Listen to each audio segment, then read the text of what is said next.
Ce culte, Seigneur Jésus, nous sommes venus pour te vouer un culte d'adoration et de louange. À quoi cela servirait-il? Mais si vous n'êtes pas là, oh merveilleux Saint-Esprit, précieux Saint-Esprit, Esprit de Dieu vivant, oh notre Père, notre Dieu, Seigneur Jésus-Christ, Adonai, Elohim, Yahvé Shama, El Shaddai, c'est pour vous que nous sommes venus. Tout simplement pour vous, encore pour vous, parce que nous aimons votre présence. Nous aimons la présence de Dieu. Viens et venez maintenant prendre toute la place dans cette salle, dans ce temple d'amour, mais aussi dans nos cœurs. Disposez maintenant nos cœurs afin que cette parole qui vient maintenant germe et nous conduise au renouvellement de notre intelligence. C'est tout ce que je te demande ce matin, Seigneur Jésus.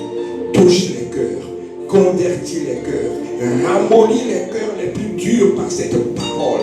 Je t'invite dans ta parole, utilise-moi, métamorphose-toi, on va bien parler à ton peuple. Oh Seigneur, je n'ai pas la prétention de parler. Je ne sais pas parler, je ne sais pas prier, je ne sais pas adorer, je ne sais pas louer. Mais si simplement tu viens avec moi, je ferai tout à merveille. Viens papa, conduis-moi simplement. Que quelqu'un dise Amen. Amen. Acclame Jésus, acclame Jésus, acclame, acclame, acclame. Acclame, les filles de joie, les filles de joie,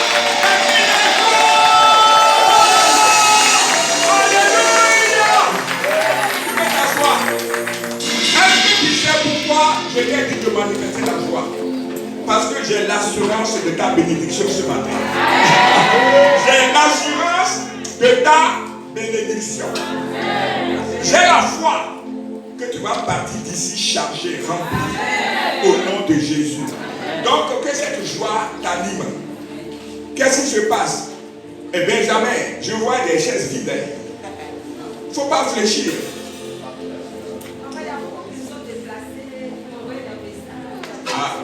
D'accord. On va prier pour eux ce matin. Alléluia. Surtout ceux qui sont dans le malheur, qui ont perdu les parents. Nous allons avoir une pensée pieuse pour eux ce matin. Ok? Alléluia. Gloire à Jésus.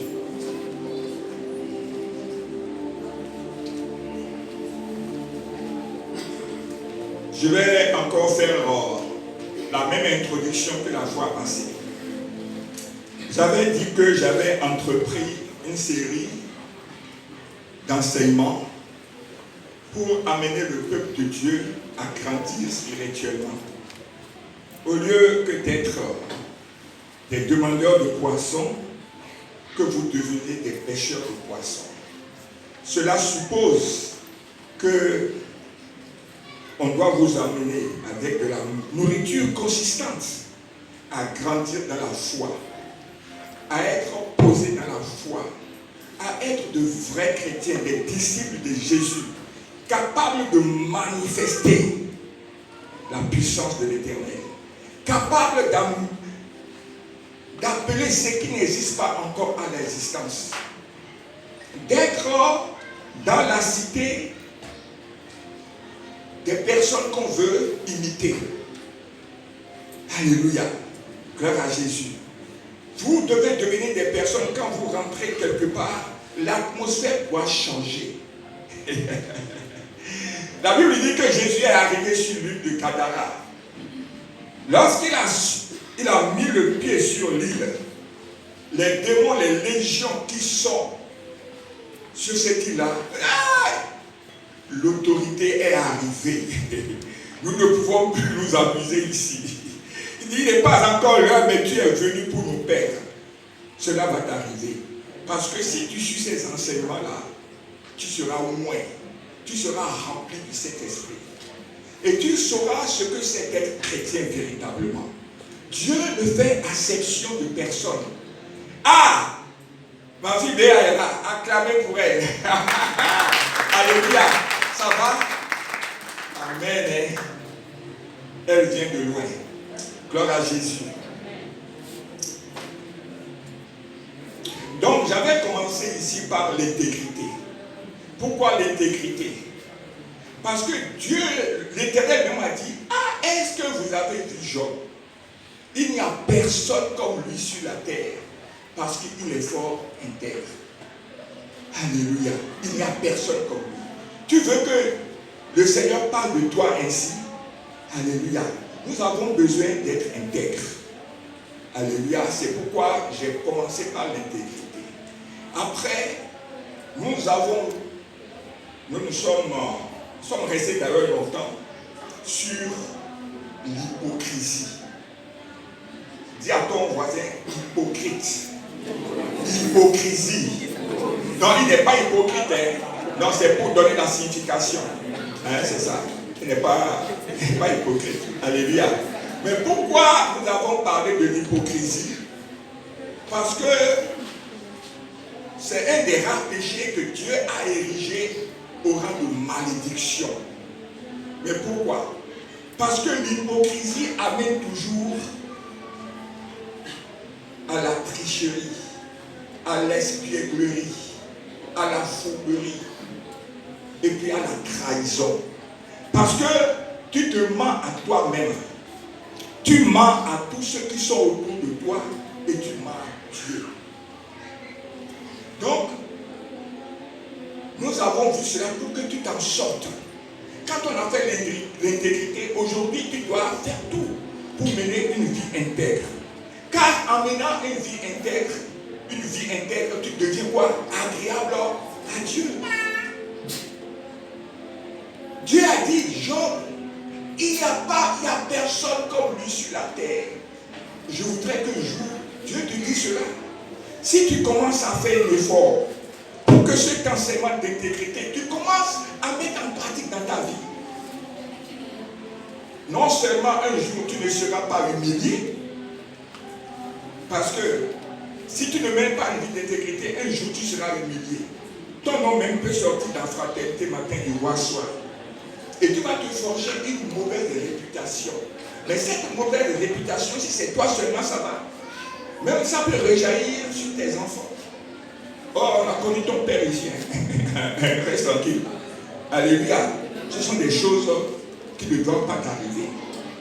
Donc l'hypocrisie aussi, si tu étais dedans, nous avons énuméré les caractères qui déterminent l'hypocrite. Pour que tu regardes à ta vie, que tu sondes à ta vie avec rigueur, examine-toi toi-même. Alléluia. Pour voir si tu n'es pas dans ces voies. Parce que très souvent, l'hypocrisie, on est dedans et puis on ne sait pas. Mais Dieu, lui, il est esprit. Lui, il voit que tu es dans l'hypocrisie. Mais il te châtie. Il dit que c'est une malédiction qui est sur toi. Amen. Donc, cet enseignement est très, très, très indispensable pour toi. Donc, quand nous avons fait cet enseignement, toi, tu dois arriver à la maison, tu dois t'asseoir pour voir si tu n'es pas dedans un peu. Pas beaucoup, un peu seulement. Mais si tu es un peu dans l'hypocrisie, prie. Et les conseils d'usage que nous avons donnés ici, tu vas les mettre en pratique. Je te dis que si tu commences, le Seigneur va t'aider. Le Saint-Esprit va t'aider. Alléluia. Mais pourquoi je te dis ces choses? Chaque dimanche, chaque semaine, moi je viens ici avec mes collaborateurs. Il y en a qui sont très forts dedans. Tu seras élevé, tu seras béni, tu vas te marier, tu vas être millionnaire, tu vas être milliardaire, tu vas être PDG des plus grandes sociétés de ce monde. C'est ce que moi je veux. Et c'est moi. Ah, mais vous êtes tous ici. Là où je veux vous mettre, là même là. Ça va t'étonner. Mais quand moi je prie, même quand le bishop international des nations, des continents va venir et qu'il va prier pour toi, ce n'est pas lui qui te donne la bénédiction. Il est un mangeur de beaux photos comme toi. Il n'a aucune bénédiction à te donner. Lui, il demande à Jésus de faire. Est-ce que vous voyez le cheminement? Même si c'est le grand bishop, le pape qui est à Rome, ou bien bishop des continents, s'il vient ici, il va t'imposer les mains, il va crier, il va gesticuler. Je te dis la vérité. Si toi-même tu mets une vie qui n'est pas agréable à Dieu, Dieu lui, il ne fait pas. Ou bien tu n'auras que la bénédiction du païen, la pluie et le soleil. Ou bien c'est ce que ta vie normale. Mais il n'y aura pas un rajout. Parce que celui qui donne, tu ne lui es pas agréable. Peut-être que tu es hypocrite et tu es sous le coup de sa malédiction. Peut-être que tu n'es pas intègre et tu es sous le coup du châtiment. Il ne peut pas faire une chose de son contraire. Donc moi je vais prier pour toi. Je vais dire, oh non, mais l'apôtre là même, oh, il n'a pas d'option. Il prie pour moi tout le temps là, moi je ne vois rien. Mais toi-même tu es comment? Parce que c'est toi-même que Dieu veut d'abord. Quand Caïn et Abel ont fait leur offrande, Dieu a agréé l'offrande d'Abel. Mais il a rejeté l'offrande de Caïn. Pourquoi? Son cœur n'est pas bon. Il n'aime pas. Il n'aime pas. Il n'a pas agréé. Tu dois changer. Tu dois aimer ces messages. Il ne faut pas faire comme certains disciples de Jésus. Quand Jésus est venu leur donner la parole consistante, la parole qui va les amener à grandir, et les paroles qui vont les amener au salut, il va dire, hey, cette parole, il va écouter ça là. Hein? Mais cette parole est très dure. Ah non, non, Jésus, il est bon comme ça. On voit Jésus. Nous, on est partis. Alléluia. Parce que la parole était dure. Mais Pierre a dit quoi? Il a dit, mais vous autres aussi, vous ne voulez pas partir à cause de ces paroles jugées dures. Mais Pierre a dit, non, nous ne partons pas. Nous restons parce que tu as les paroles de la vie. Acclame Jésus. Nous ne partirons pas parce que tu as la parole, tu as les paroles de la vie. Et la parole dit, dans Jean 6, 64, je pense, la chair ne sert de rien. Ces paroles que je vous ai dites sont esprit et vie. Ces paroles sont esprit et vie. Il te faut la parole qui est esprit et vie. Alléluia. Il faut aimer ça. Parce que lorsque tu vas aimer ça, et tu vas mettre ces enseignements en application, mais les choses vont changer. Tu n'as pas besoin de prier. Dieu va te bénir exactement parce que tu lui es devenu agréable. Oui, simplement. Il a dit, vous priez. Avant que vous n'ouvrez la bouche, je sais ce dont tu as besoin. Donc l'essentiel aujourd'hui, c'est que nous allons commencer ici dans cette église à aimer aussi les paroles qui sont dures. Comme l'alcool dans la plaie. Mais après, on va pas couper ton pied, tu seras content après. Est-ce que nous sommes d'accord là-dessus? C'est dans cet ordre-là que nous sommes sur un thème très important. Les vrais adorateurs que le Père demande. Lui-même, Jésus, il demande les vrais adorateurs. S'il dit qu'il réclame les vrais adorateurs, c'est que il ne veut, il ne demande pas les faux adorateurs. Et au contraire, il les repousse. C'est ça. Ou bien. Donc, nous avons commencé la fois passée et nous avons vu les faux adorateurs. Quelles sont les caractéristiques du faux adorateur? Amen. Qui se souvient un peu? Qu'est-ce qui caractérise le faux adorateur? Nous avons dit que le faux adorateur, ce qui le caractérise, il ne cherche pas Jésus.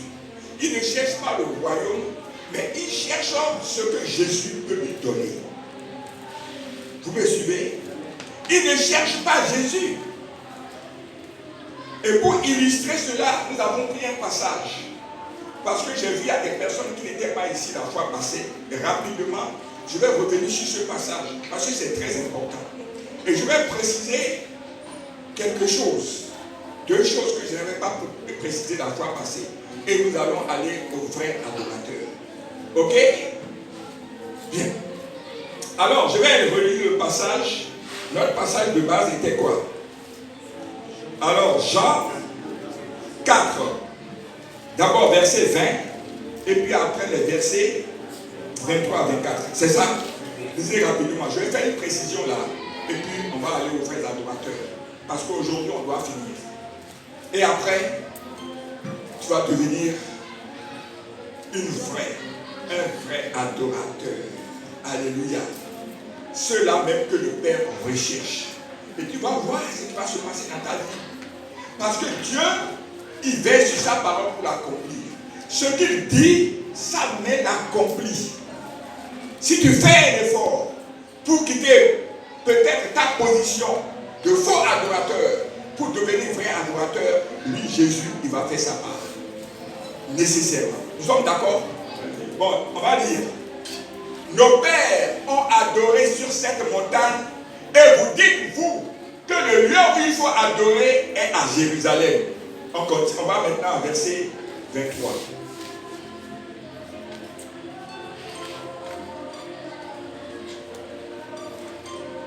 Mais l'heure vient, et elle est déjà venue, où les vrais adorateurs adoreront le Père en esprit et en vérité. Les vrais adorateurs adoreront le Père en esprit et en vérité. Car ce sont là les adorateurs que le Père demande, réclame, recherche avec l'entorche. Parce que de plus en plus, pour trouver de vrais adorateurs parmi les chrétiens, c'est difficile. Ça devient de plus en plus difficile de trouver de vrais adorateurs. C'est pourquoi Dieu dit, c'est les adorateurs, ce sont ces adorateurs que le Père recherche, demande. Et quand il le trouve, il dit, j'ai trouvé David. Alléluia. Quand il le trouve, mais comme tu sauras que quelqu'un t'a trouvé. Alléluia. Mais cela peut t'arriver si tu suis cet enseignement et que tu n'es pas un auditeur oublieux et que tu décides ce matin, là où tu es, de prendre la décision, la résolution, de mettre ces quelques conseils en application, ça va changer. Ça va changer. Ça peut changer. Et ça doit changer. Alléluia. Et nous aurons dans cette église des chrétiens bâtis dans la parole, qui ont grandi dans la foi, qui sont morts spirituellement. Et c'est là qu'on peut dire qu'on a eu l'église. Mais si tu as une église remplie de bébés spirituels, tout le temps tu vas dire, mais venez à l'église, c'est dimanche, et tu ne sais pas qu'aujourd'hui c'est dimanche, viens. Mais quand il va venir, si c'est 8 heures, il va venir à 10 heures. Venez à l'heure, et venez à l'enseignement, mais venez, de prière, mais venez, on va veiller, venez, on va faire ceci. Pourquoi tu dis tout ça? Parce que il n'est pas encore un vrai adorateur. Parce qu'il n'a pas encore le renouvellement de l'intelligence. Parce qu'il n'est pas encore né de nouveau. Lui, il vient pour chercher quelque chose de précis. Donc Jésus là ne l'intéresse pas. Lui, il est venu chercher du travail. Lui, il est cherché de quoi se nourrir. Il est venu pour acheter sa voiture. L'autre, il est venu pour construire sa maison. L'autre est venu pour acheter son portable iPhone. L'autre est venu pour se marier. L'autre est venu pour aller en Israël. Mais Jésus là, ça ne l'intéresse pas. Mais ce qu'il a oublié, il a mis la charrue avant les bœufs. Parce que celui qui donne, malheureusement pour lui, c'est Jésus qui donne. Mais tu l'as laissé ici. Et tu cherches ce qu'il peut donner, tu ne l'auras jamais. Parce que c'est lui qui doit te donner. Alors que si tu te mets à chercher Jésus, la Bible dit, je vais chercher le royaume et la justice de Jésus. Et toutes ces choses après lesquelles nous courons, il va nous les donner. Alléluia. Donc, quand nous avons vu cela, nous avons vu que le faux adorateur, lui, il ne cherche pas Jésus, il cherche ce que Jésus peut donner. C'est pourquoi nous allons revenir rapidement sur Jean 6, 26 à 27. Je vais préciser quelque chose. 26 à 27. Jean 6, 26 à 27. Ça y est, tu as marqué, vous avez fait venir.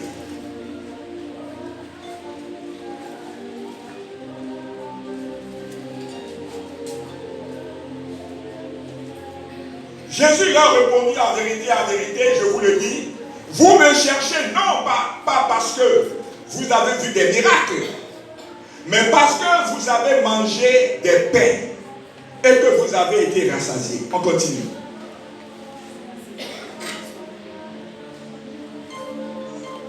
Maintenant c'est quoi? Maintenant on va aller au quoi? 27. Travaillez non pour la nourriture qui périt, mais pour celle qui subsiste pour la vie éternelle, et que le Fils de l'homme vous donnera, car c'est lui que le Père, que Dieu a marqué de son sceau.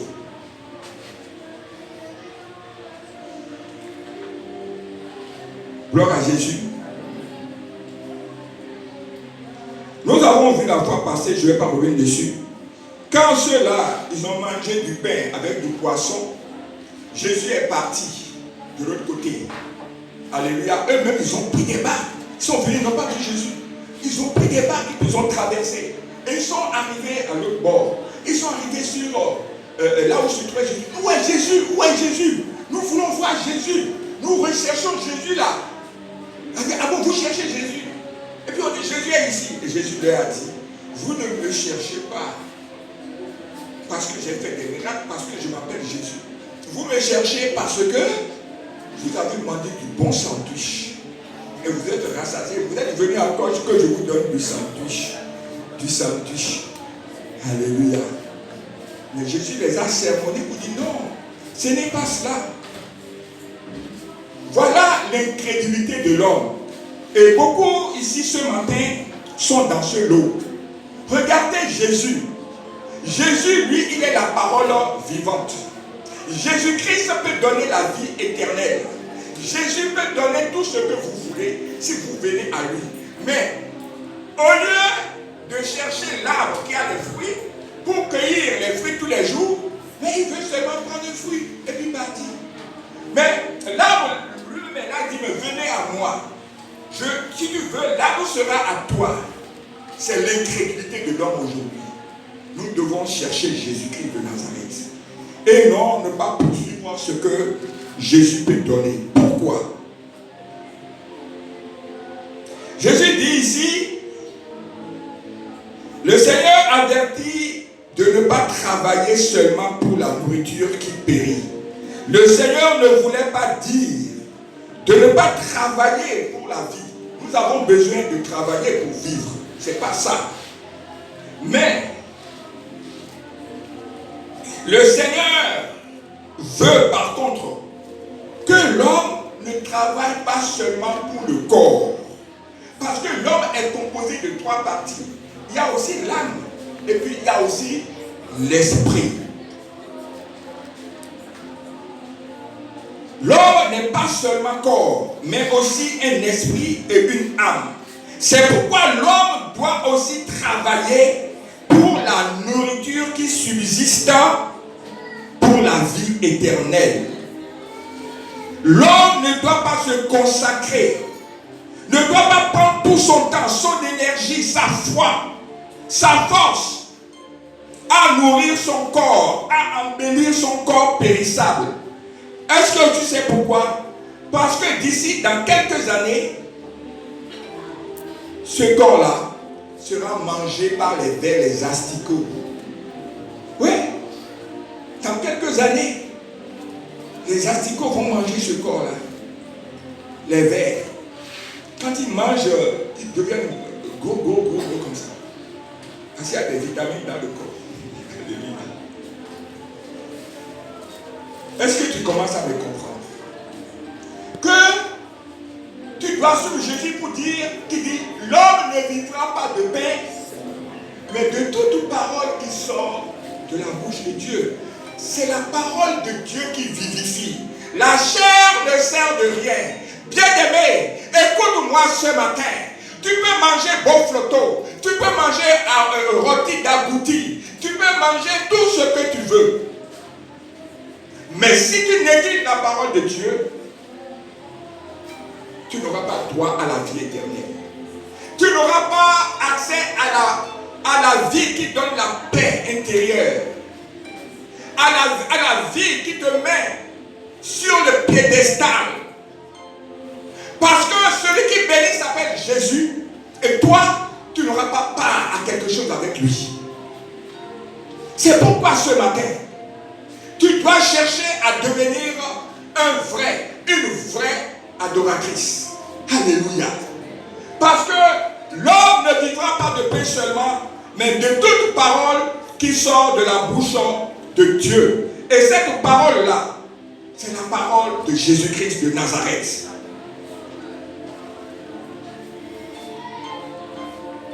Le faux adorateur est dans ce lot. Tu vas quitter aujourd'hui. Si seulement tu retiens ça ce matin, je suis content. Là où tu es maintenant, regarde à ta vie. Pourquoi viens-tu à l'église? Pourquoi es-tu devenu chrétienne? Ce matin, je veux que cette parole t'ouvre les yeux. Qu'à partir de cet instant où je te parle, que tu ne sois plus comme un faux adorateur, une fausse adoratrice. Que tu te mettes à chercher Jésus-Christ de Nazareth. Comment on cherche Jésus-Christ de Nazareth? Nous allons voir ça encore tout à l'heure. Jésus se cherche dans sa parole, dans l'obéissance à sa parole. Ce n'est pas compliqué. Il dit mon joug est léger. Jésus-Christ de Nazareth ne va jamais te demander quelque chose que tu ne puisses faire. Jamais. Il ne va pas te donner d'aller chercher des œufs de quoi là roule vert. Il ne va pas te demander des choses comme ça. Il va te demander des choses qu'on peut trouver. Alléluia. Facilement. Amen. Donc, et quand j'ai donné l'explication, la définition de adoration, j'ai dit, ça vient de proskuneo. Hein? En grec, proskuneo. En hébreu, chacha. Se prosterner. On a vu ça ici.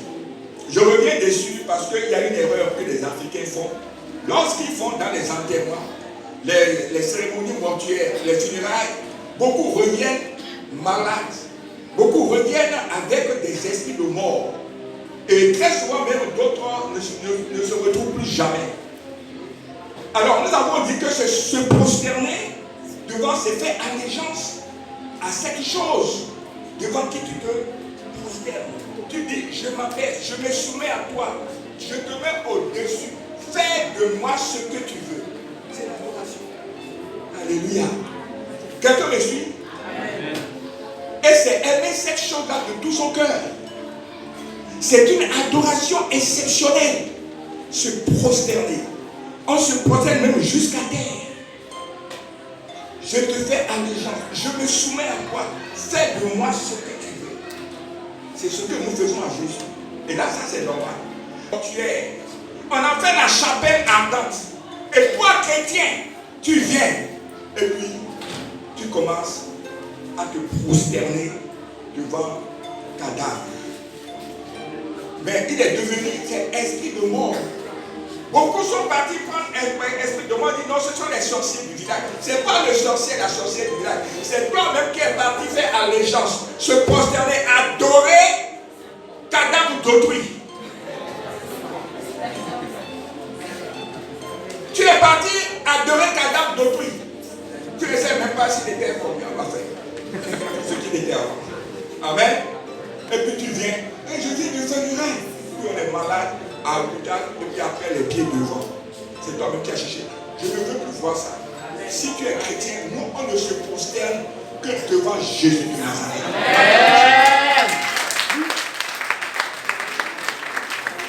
Si tu vas au village, on dit ouais, c'est le chef de village. Allez, procédez-vous. Tu dis non. Moi, je suis maintenant chrétien. Je ne me prosterne que devant le roi des rois.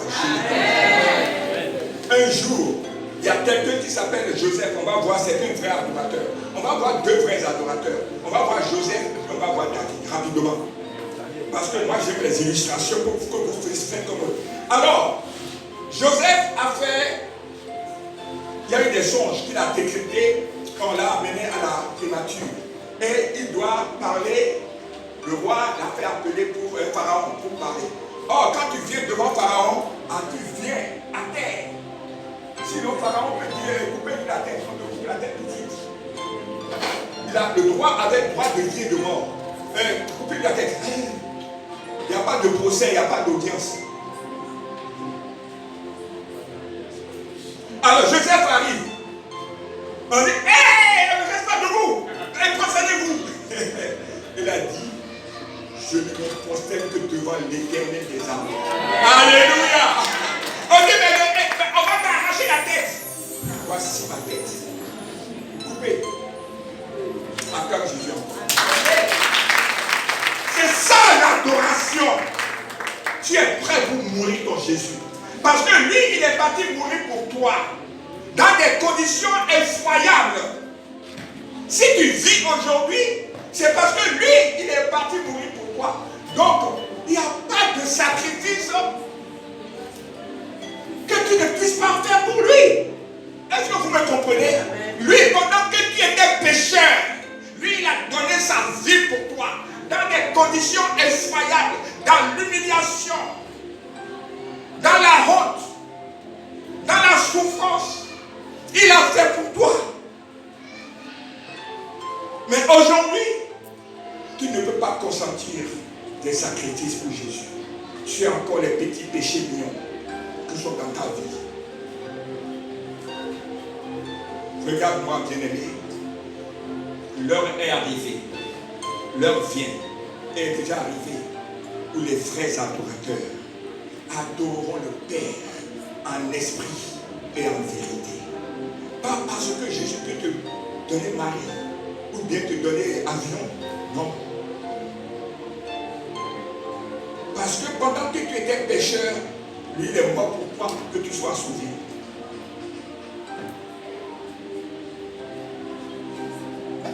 Pendant que des entités réclamaient ta tête, il s'est présenté. Pendant que le péché devait t'amener à la mort, il a fait substitution.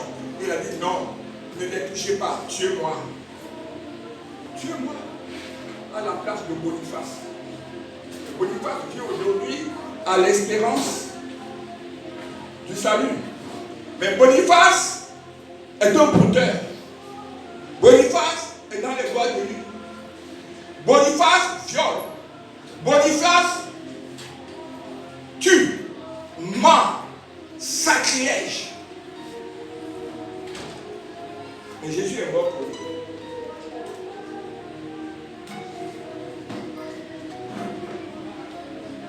Bien-aimé, souviens-toi de ce que Jésus a fait pour toi. Si toi et moi nous sommes ici aujourd'hui, quelqu'un a payé le prix fort. Il n'a pas compté la souffrance. Il n'a pas compté sa vie. Il est parti librement. Mais pourquoi? Par amour pour toi. Parce qu'il t'a tellement aimé, il t'aime encore. Jésus t'aime encore. Et qu'est-ce qu'il veut? Qu'aujourd'hui, tu entends sa voix. Et que tu viennes. Il va t'ouvrir. Il va rentrer chez toi. Il va souper avec toi. Il va demeurer avec toi. Mais il ne viendra pas seul, il viendra avec son Père. Alléluia. Voilà une possibilité que tu as. Mais tu t'amuses. Parce que le diable te blague. Jusqu'à quand l'ennemi va te blaguer, bien-aimé? Pourquoi tu ne peux pas ouvrir les yeux et comprendre que Jésus a tout payé? Il a payé. Il a payé déjà. C'est payé. Il a tout payé. Tout est accompli. J'ai démontré ça la fois passée. On ne va pas revenir. Le voile s'est déchiré. Il est sorti du tabernacle.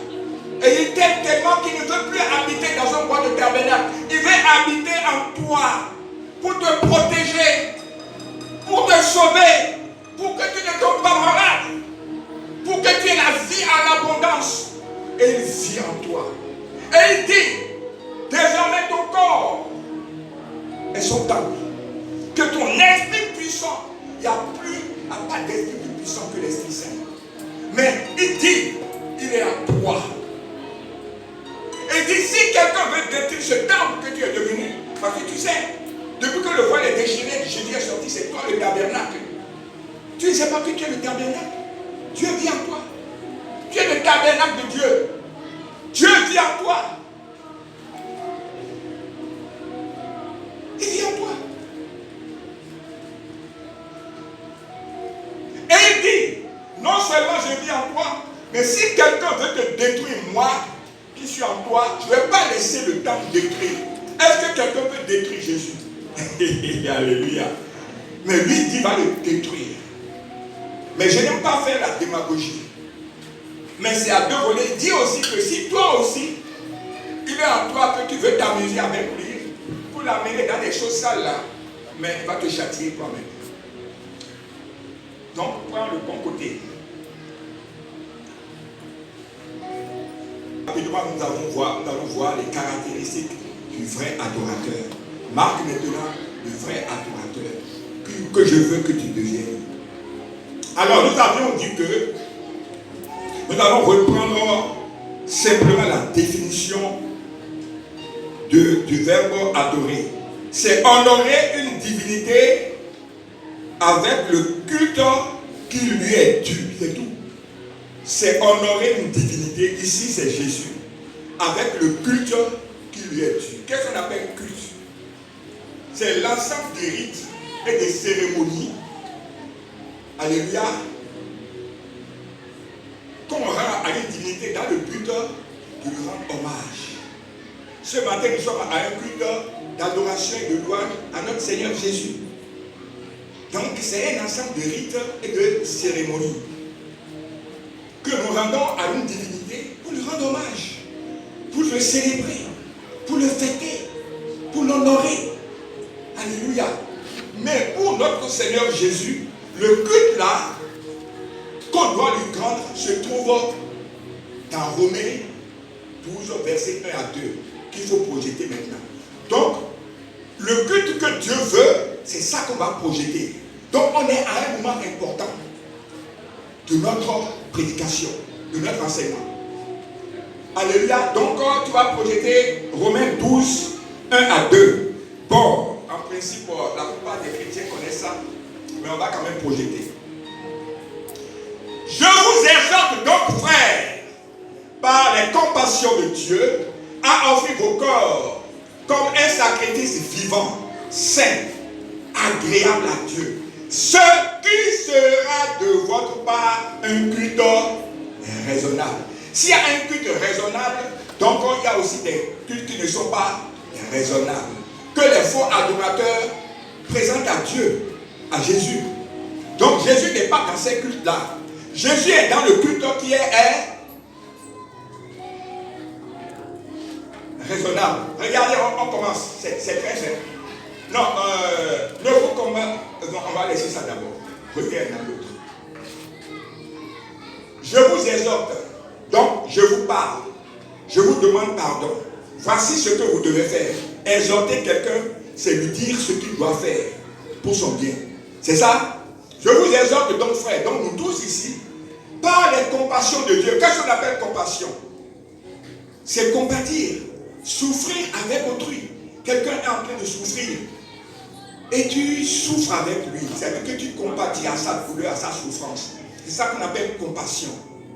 On dit Jésus, rempli de compassion, guérit tel malade. Amen.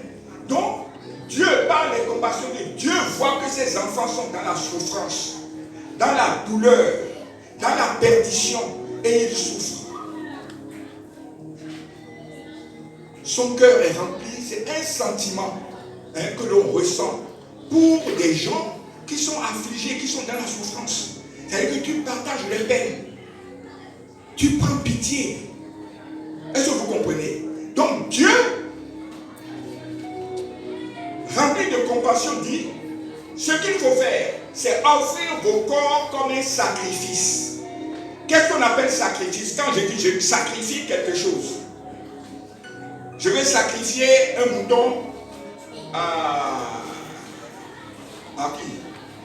À un fleuve, à la pierre, une pierre par exemple. Offrir par exemple. On tue et on verse son sang, on prend son sang, c'est ça. Donc, le sacrifice que toi tu dois être, on ne va pas te couper la gorge. Tu vas rester vivant. Mais tu serais sacrifié. C'est-à-dire que tu es vivant, mais tu es tué, tu es mort spirituellement. C'est plus difficile. Parce que le cadavre qui est vraiment mort, tu l'insultes, tu le piétines sans pas. Mais toi, tu es vivant. Et tu vas réagir comme si tu étais mort. Bien-aimé, regarde-moi. C'est ce que Jésus veut de toi. Là, tu as commencé le culte. Jésus veut que tu meurs spirituellement. Qu'est-ce que ça veut dire mourir spirituellement? C'est mourir au péché. Même si on t'agresse, toi tu bénis. Même si on vient te voler ton habit, tu peux lui dire, il a foi, il vient te voler ton habit, mais tu peux donner ton manteau. Alléluia. Il y a là qui sont en train de sourire. Après, il me dit, ça ne se passe pas comme ça. Il faut que ça se passe comme ça. Alléluia. Donc, tu es vivant, mais tu es mort spirituellement. C'est ce que Dieu veut de toi. Mais vivant, mais saint. La sainteté, c'est que, qu'est-ce qu'on appelle quelque chose qui est saint? C'est quelque chose qui est saint, qui n'a pas de péché, de défaut, qui est resté dans l'intégrité dans laquelle on l'a fabriqué. Il est saint, il n'a pas de défaut.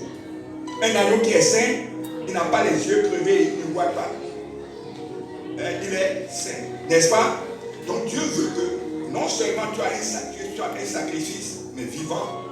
Dieu te veut vivant, bien sûr, mais saint. C'est-à-dire que tu as délaissé les péchés, l'orgueil, la tricherie, l'hypocrisie. Toutes ces choses, toi tu n'es plus dedans. Dieu dit que si tu fais cela, tu lui deviens agréable. Et c'est le culte que lui, il veut. Amen. Gloire à Jésus. Bon, je vois que des gens me regardent avec de gros yeux. Mais est-ce que cela est possible? Cela est possible lorsque nous voulons effectivement, et que nous prions et que nous demandons à Dieu son assistance pour changer. Alléluia. Dieu, lorsque tu vas commencer à faire des pas pour changer, Dieu il voit cela. Et lui, il va venir t'aider. Il faut que, mais à l'origine, au demeurant, que toi, tu manifestes la volonté de changer. Je vais dire quelque chose. Par exemple, toi, dans la journée, tu mens au moins 10 fois. Quand tu dis, par exemple, 10 mots, il y a 9 qui sont faux. Oui, beaucoup sont comme ça. Alors, tu vas faire un effort pour venir à 5. Amen. Et puis, tu vas progresser. Si tu es un grand coureur de jupons, dans l'année, tu parcours au moins combien? Une dizaine? Bien une quinzaine. Combien? On va prendre combien? 4. Bon, ok. Bon, tu fais 4. L'année passée, tu avais fait 4 bureaux. Amen. Mais cette année, tu vas faire un effort pour qu'il n'en reste qu'un. Que tu vas marier effectivement. Et que tu cesses de tromper les enfants d'autrui pour bousiller leur vie. Par exemple, ça c'est une bonne résolution. Tu as l'enfant de quelqu'un chez toi depuis des années, tu ne maries pas. Tu ne fais qu'essayer. Et quand tu as fait un enfant, tu n'as pas fini d'essayer. Mais pour la marier, on a reçu un vendredi un frère, je ne vais pas dire son nom. Il dit, mais pourquoi tu te maries? Il dit, non, on s'est connus sur maintenant, il y a 1 an et demi. J'ai dit 1 an et demi, oui, parce que il faut qu'il essaye. Je dis, mais tu as essayé jusqu'à quand? Il dit non. Parce qu'on ne sait pas, parce que les gens se marient et puis ils divorcent. Je dis, arrête ton char. On était assis ici. Elle passe ça. Elle est convaincue. J'ai dit, mais donc il te faut combien de temps pour essayer, pour voir? Je lui ai dit, écoute-moi bien. Tu peux rester avec une femme pendant 10 ans. La 12e année, s'il trouve un job il te largue. Il te largue. C'est le cœur, le caractère. C'est pas parce que tu vas rester 10 ans avec lui que tu vas faire sur le temps. 1 mois, 2 mois, 3 mois, 4 mois, 5 mois, 6 mois, 7 mois, 8 mois, 9 mois. C'est pas suffisant ça. J'ai dit, mais tu veux attendre encore combien d'années? Il dit, ah papa, là où je suis maintenant, je suis en train de l'étudier.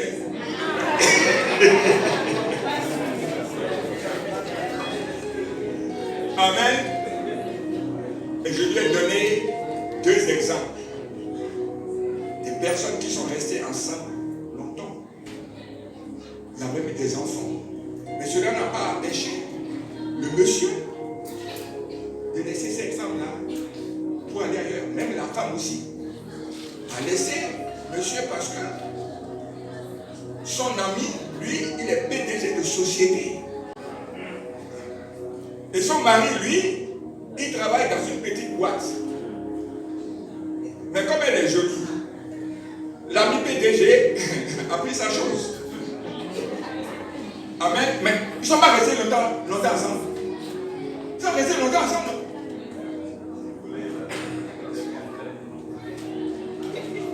Gloire à Jésus. C'est Dieu, c'est le cœur qui fait le mariage. Amen. Donc, vous qui n'avez pas encore régularisé, régularisez. Amen. Régularisez. Donnez l'assurance à nos soeurs, à nos filles. Amen. Bon, ça, j'ai pris un exemple. Mais il y a beaucoup d'autres exemples comme ça. Donc, quand tu es dans ces choses-là et que tu régularises petit à petit, tu deviens de plus en plus sain. Et tu es en train de devenir un vrai adorateur. Est-ce que tu vas commencer à faire des pas? Alors, regarde à ta vie maintenant. Est-ce que ta vie est en conformité avec la parole de Dieu? Regarde dans ton rétroviseur, dans ton miroir. Commence à regarder. Nous allons quelque part. Alléluia. Alors, être raisonnable peut être traduit par adoration spirituelle. Comme croyants, vrais adorateurs, comme des sacrificateurs, nous, ce que nous devons faire, nous devons nous comporter comme un animal immolé. Est-ce que c'est ça qu'on va faire? Non, ce temps est fini. Le temps qu'on immole un agneau pour qu'il nous remplace, c'est terminé. Dieu veut que nous soyons le sacrifice. C'est-à-dire que tu dois livrer ta vie à Jésus. Parce qu'au demeurant, lui, il a livré sa vie pour toi. Avant, qu'est-ce qu'on faisait? Quand on péchait, on amène un agneau qu'on immole. Et puis le péché est parti. Dieu ne veut plus ça. C'est toi-même qui dois t'offrir à Dieu comme le sacrifice.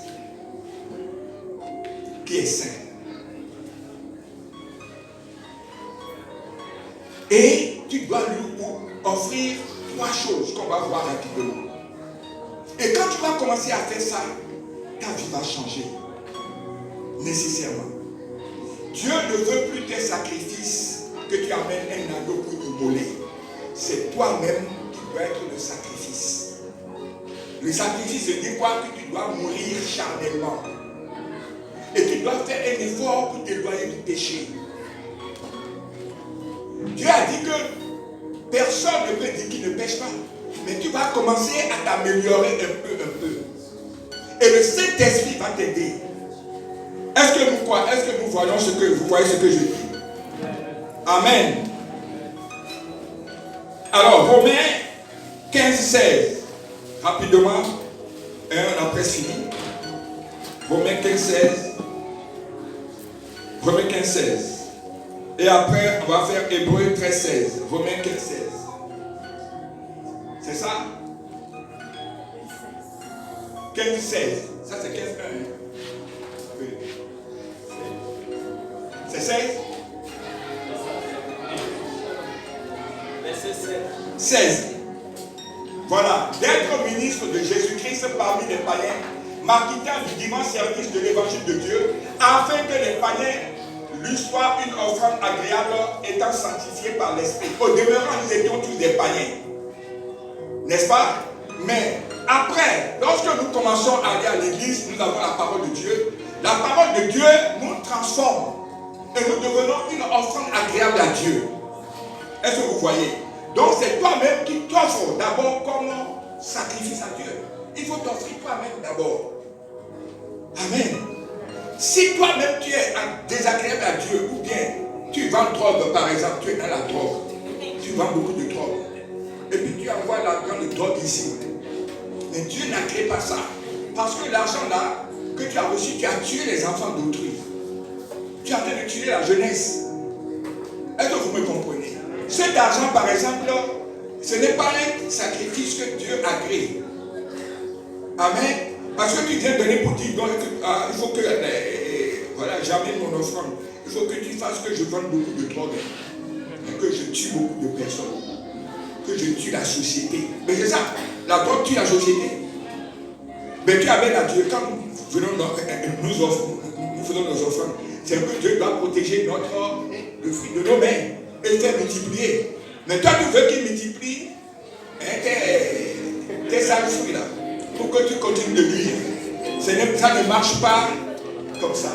Alors, maintenant, rapidement, Hébreux 13, 15.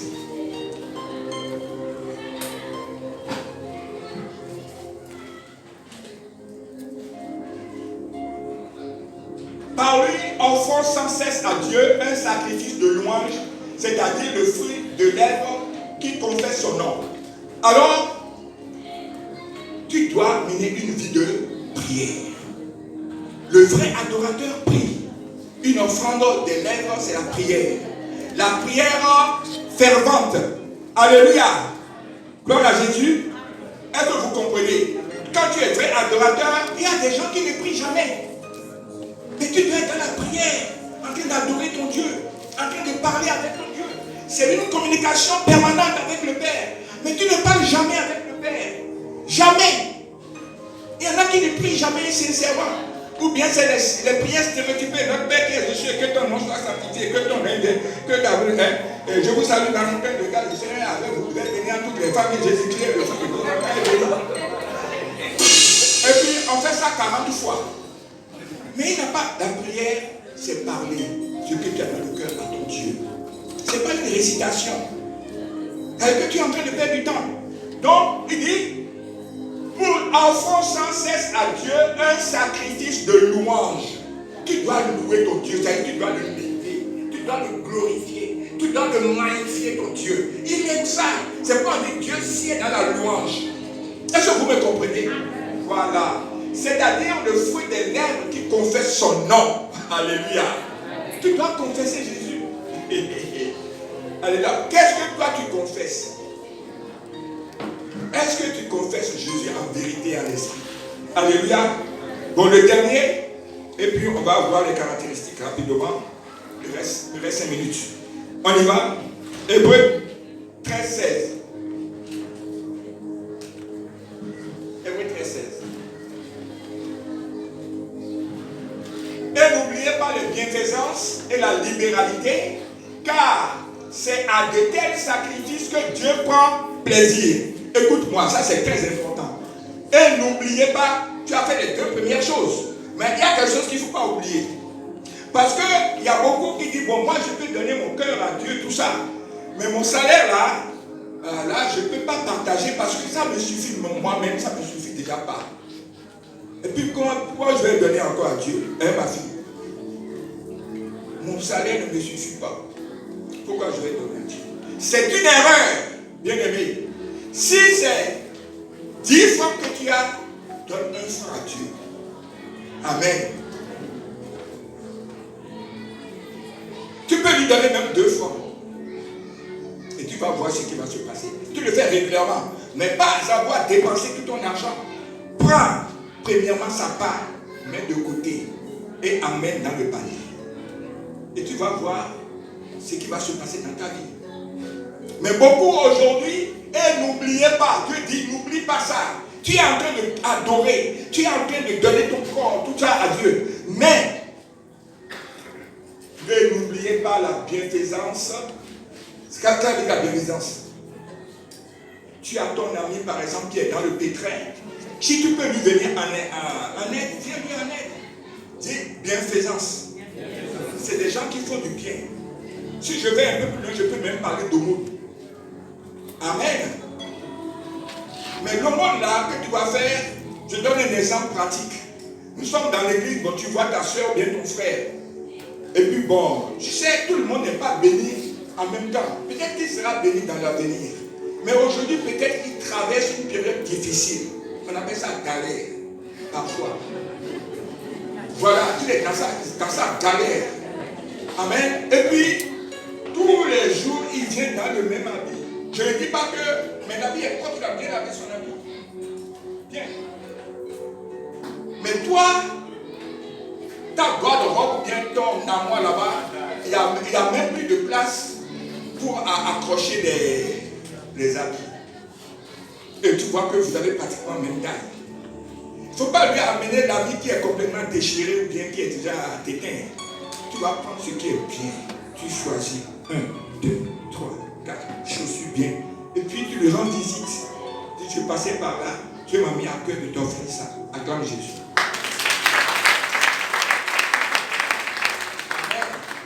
Il faut faire cela.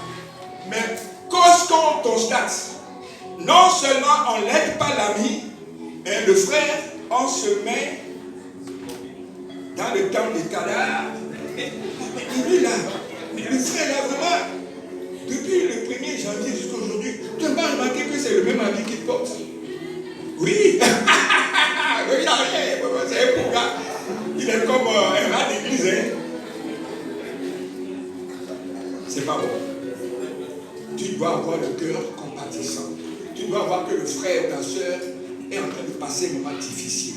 Et si toi, tu en as un peu dans le secret, dans la dignité, en couvrant sa dignité, tu peux l'aider. Même si tu peux l'aider, qu'il commence un petit commerce, qu'est-ce que ça peut te faire? Toi, tu roules carrosse les rouges. Dans ton compte, là, peut-être qu'il y a des millions. Et lui, peut-être, si on lui trouve un 300 000, ça peut changer sa vie. Et tu fermes les yeux. Tu appelles la soeur, tu dis, bon, je vois que tu peux faire un petit caca. Tiens, je te donne 400 000 francs. Mais je veux voir que tu fasses quelque chose avec ça. Et Dieu va te bénir. C'est ça, on appelle ça bienfaisance. Amen. Et la libéralité. La libéralité, c'est que Dieu veut maintenant qu'on dépasse la dîme. C'est-à-dire que moi, je gagne 100 francs. Je dois donner combien? 10 francs, 10 yens. Mais toi, tu ne donnes pas 10, tu es un violent, tu es vieux. Tu donnes combien? Bon, ok, quoi? Ah, tu vas rester combien? Ah, ça va compliquer. Non, tu peux donner par exemple, disons, 20 francs. Le double de 10. Au lieu de 10%, tu donnes 20%. Mais quand Dieu va te bénir aussi, ça va être dans cette proportion multipliée. Acclame le Seigneur. Ça prouve que tu es en train de lui dire que tu crois à sa parole. Et que ce que tu as là, c'est lui qui t'a donné. Et que plus tu vas lui donner, mais plus il va te donner, tout simplement. Je vous ai donné l'exemple. Quand Dieu a dit, donne-moi Isaac. Le seul enfant que tu as, celui-là même que tu as, que tu aimes, donne-le-moi. Il n'a pas dit à Sarah, il n'est pas dit, donne à Sarah, Sarah n'a pas bourgeois. Amen.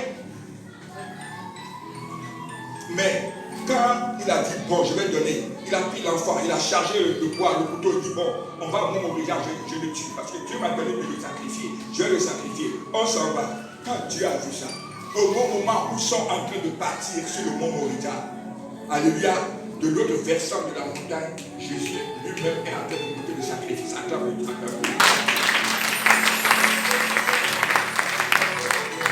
Abraham est monté sur le mont Moriah avec un bélier. C'est lui qui a donné le bélier. Mais à qui on a demandé le sacrifice? Abraham. Est-ce que tu comprends quelque chose? Lorsque tu es d'accord de ton plein gré pour donner à Dieu, te donner ton Isaac, par acte de foi, c'est pas toi qui donnes, c'est lui-même qui pourvoit. Le bélier qui a été sacrifié n'a jamais été acheté par Abraham. C'est Dieu, non seulement qui a acheté son bélier, c'est lui-même qui l'a transporté jusque sur l'autel de sacrifice. Regarde. Abraham n'a fait que prendre le bélier puis sacrifier. Mais la Bible dit, après ça, Lot a été découvert. Et Abraham est basculé dans sa destinée prophétique. Est-ce que tu comprends quelque chose ce matin? Donne à Dieu. Ne calcule pas. Donne ce qui te coûte. Il faut que tu te dises, là où tu es maintenant, je vais te donner un secret. Pas un secret, une révélation. Ce n'est pas le mot secret. Le secret n'est pas biblique. Amen. Dis-toi, non, cette année, je vais donner ça à Dieu. Peut-être tu vas dire, bon, cette année, ce que je vais faire, je vais refaire l'école du dimanche. Alors on te dit, mais ça doit faire près de 400 000 ans. Tu dis, je m'en fous, je vais donner. Je veux que, parce que les enfants ne sont pas dans de bonnes conditions. C'est la maison de mon père. Je vais le faire. Frère, on dit de le faire. Il faut que je fasse ce sacrifice-là pour l'évolution de la maison de mon père. Gloire à Jésus. Comment tu as fait pour trouver les 400 000? Tu ne sauras pas. Vous ne connaissez pas Jésus. Vous ne connaissez pas. Les anglophones connaissent Jésus. Et quand il parle le nom de Jéhovah Jireh, les anglophones connaissent. Mais les francophones ne connaissent pas. Mais quand il va te donner, il ne va pas te donner 400 000 francs juste. Peut-être c'est des millions qu'il va te donner. Parce qu'il a vu ton cœur. Parce que tu veux te sacrifier. Tu veux faire avancer son œuvre. Mais c'est lui-même qui pourvoit. C'est ce jour-là qui a pris le nom de Jéhovah Jireh, le Dieu qui pourvoit. Abraham n'a jamais acheté le sacrifice. Lui, il a demandé, sacrifie-moi Isaac, tue-le-moi. Lui, il a dit, oui, papa, je vais le tuer. Allez, je m'en vais. Il a dit, ah bon? Donc il me craint, il m'aime. Jusqu'au point où il veut sacrifier son seul enfant pour moi.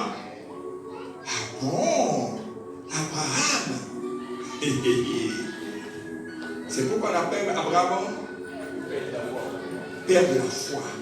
Parce qu'il sait que Dieu ne peut pas lui donner, dire la promesse que Isaac est l'enfant de la multitude. Il sait que même s'il est gorgé, il va se relever.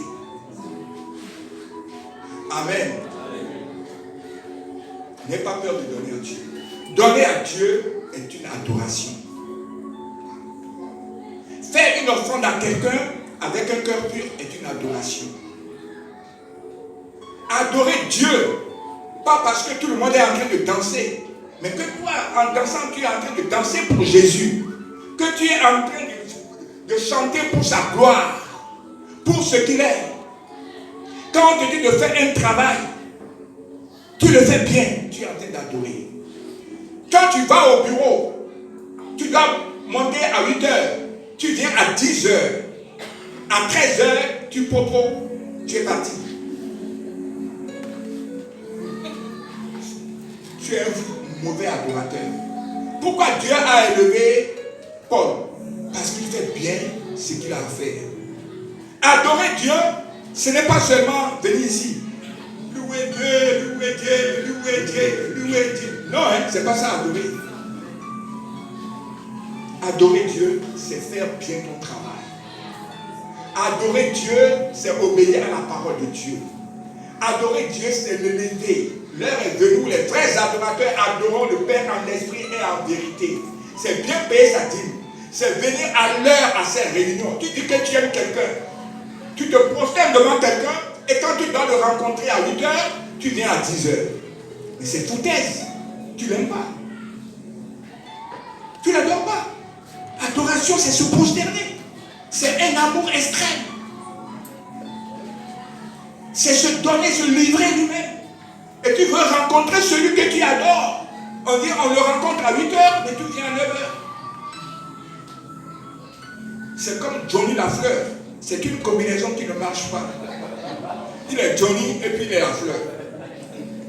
Même si on dirait, mais Jeanne Lafleur, on peut comprendre. Mais il dit Johnny Lafleur. Il dit, mais c'est une combinaison. La combinaison. Alléluia. Pourquoi ils ne font plus cette édition maintenant? J'aimais ça. Hein? C'est eux qui faisaient ça. Hein? Don J. Hein, avec Don J. Hein, il est sur quoi? Ah, il est là-dessus, là, ah, je l'aime beaucoup, hein. Il fait beaucoup d'humour. Mais en te parlant. Alléluia. Gloire à Jésus. Donc voilà, bien aimé. Donc, le vrai adorateur ne vient pas au Seigneur pour la nourriture périssable, les biens périssables qu'il peut lui donner, mais recherche Jésus-Christ premièrement par obéissance. Lisez Matthieu 22, 36 à 38. On l'a fini. Matthieu 22, 36 à 38. Matthieu 22, 36 à 38. Rapidement. Matthieu 22, 36 à 38. Ça y est, tu y es? Matthieu, c'est Matthieu, 22, 36. Voilà. Maître, quel est le plus grand commandement de la loi? Écoutez, c'est presque fini. Hein, ne dors pas maintenant. Maître, quel est le plus grand commandement de la loi? Hein, vous notez ça. Donc, quand on est vrai adorateur, premièrement, on adore Dieu d'abord par obéissance. Et nous allons voir pourquoi maintenant. Matthieu 22, 36 à 38. Maître, quel est le plus grand commandement de la loi? On y va? Monte un peu. Ça y est. Jésus lui répondit, tu aimeras le Seigneur ton Dieu de tout ton cœur, de toute ton âme et de toute ta pensée. L'homme est quoi? Corps, esprit et âme. De tout ton cœur. C'est le corps, de tout ton âme, l'âme est là, et pensée c'est l'esprit. Donc c'est tout ton être qui doit aimer Dieu, qui doit adorer Dieu. Ce n'est pas une partie au fait. Est-ce que quelqu'un me voit? C'est le plus grand commandement. Je te parle du plus grand commandement. Donc on adore Dieu, on aime Dieu, parce que Dieu lui-même nous le demande et a érigé cela au premier, c'est le premier commandement. Mais toi, tu n'es même pas dans le premier commandement. Tu es chrétien comment? Comment tu peux accéder aux richesses, aux bénédictions du royaume quand tu ne remplis pas la première condition? Oh, bien-aimé, le plus grand commandement, tu dois faire quoi? Tu dois aimer Jésus de tout ton cœur, de toute ton âme, de tout ton corps, âme et esprit. La totalité du Dieu, pas une partie. Alléluia. 38 ans. 38 s'il te plaît. C'est le premier et le plus grand commandement. Non seulement il est le premier, mais il est le plus grand. À partir d'aujourd'hui, bien-aimés, l'heure est venue où les vrais adorateurs adoreront le Père en esprit et en vérité. Pourquoi? Parce que Dieu te demande de l'aimer plus que tout. Tu peux comprendre ça? Si tu n'arrives pas, commence à prier. Il va ouvrir ton cœur et tu vas te mettre à l'aimer. Quand tu vas commencer à l'aimer véritablement, tu ne viendras plus en retard. On ne te dira plus viens mardi à l'enseignement parce que tu vas le rechercher dans sa parole. Mais lui aussi, mais il sera au premier plan dans ta vie justement. Il va te parler. Tu vas avoir des signes. Quand tu pries, ça va monter. Il va t'honorer. Il va t'élever.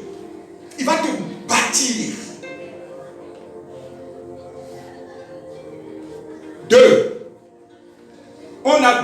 Dieu par amour pour le Seigneur. Jérémie 29, 13 à 14. 2. Par amour pour le Seigneur. Jérémie 29, 13 à 14. Il a vu ça, Jérémie. Donc, premièrement, par obéissance. Deuxièmement, par amour pour le Seigneur. Écrivez. Donc, on va voir par amour pour Dieu, Jérémie 29, 13, 14. Jérémie 29. Regardez, vous me chercherez et vous me trouverez si vous me cherchez de tout votre cœur. Dieu dit que si tu te mets à le chercher de tout ton cœur, il va se laisser trouver. C'est ce qu'il veut. 13 à 14. Je me laisserai trouver par vous, dit l'Éternel.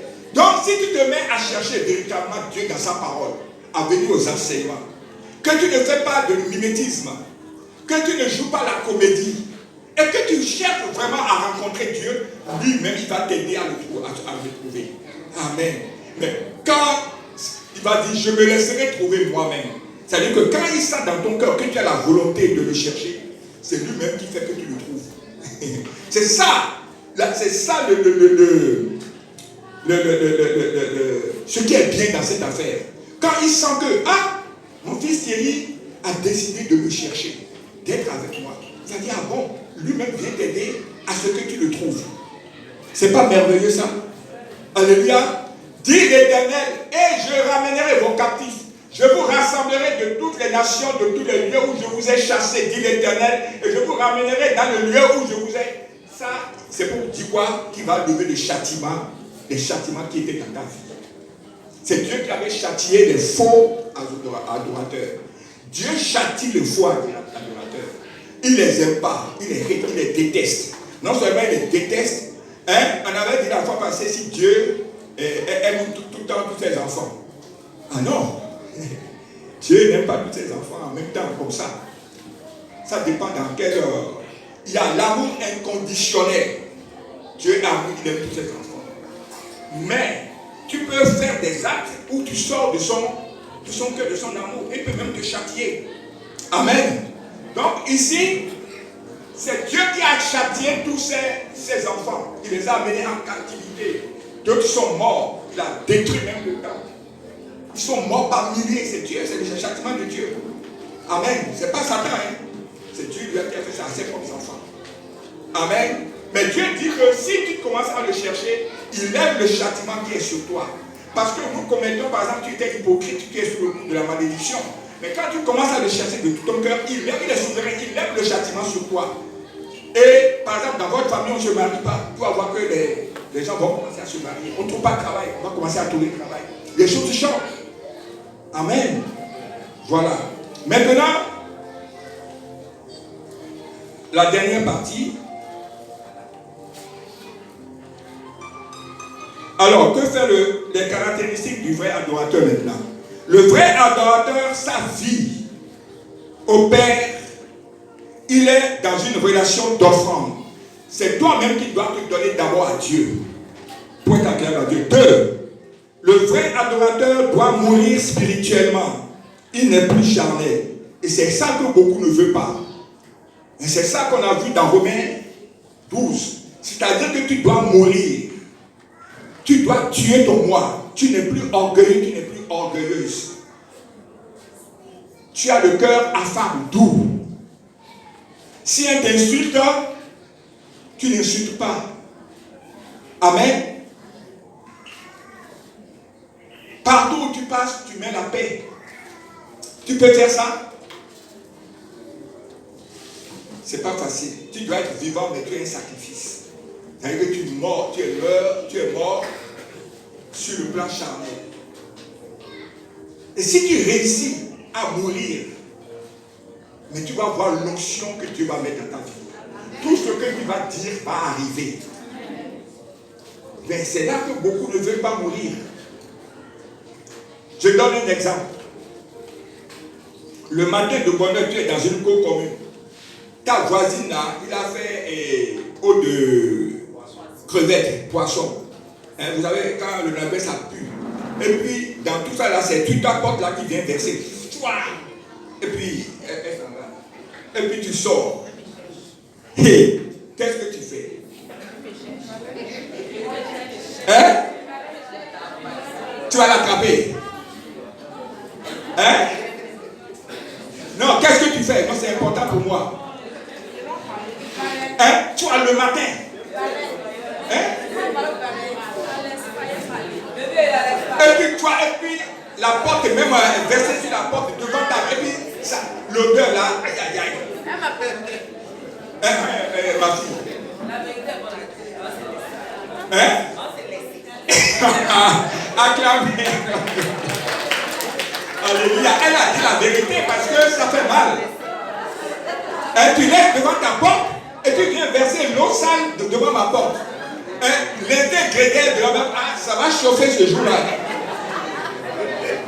Elle-même, elle va aller chercher l'eau qui est plus sale maintenant. Et puis maintenant, voilà. Et puis maintenant, elle prend son truc là, elle compagne là, elle tasse ici. Bon, viens maintenant. On va se laisser ici. On va se laisser. Mais quand tu prends cet enseignement, qu'est-ce que tu fais? Tu vas prendre ton balai, tu balayes, tu essuies bien, tu mets un peu de grésil pour que ça ne sente pas. Et puis en sortant, voisine, je suis en train de sortir, hein. Et veille sur Papou pour moi. Je vais durer un peu. C'est vrai, qu'est-ce que je vais faire même? Mais tout ce que je fais là, elle ne me calcule pas. Et puis elle continue de bien me parler.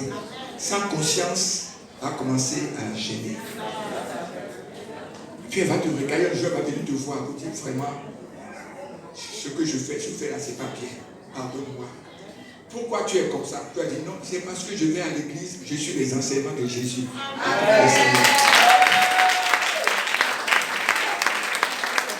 C'est ça, mourir charnellement. Moi, je ne vais pas dire cas par cas, c'est pour te dire que c'est des choses comme ça. Parce que Dieu dit, à moi la vengeance, à moi la rétribution.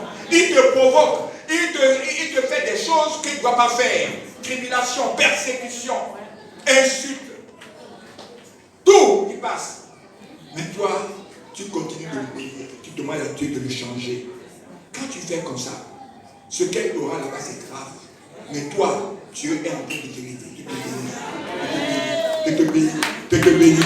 De te bénir. De te bénir. Alléluia. Et c'est ce que je te demande d'être. Ce n'est pas facile. Essaye, tu vas voir ce que ça donne. À moi, la rétribution.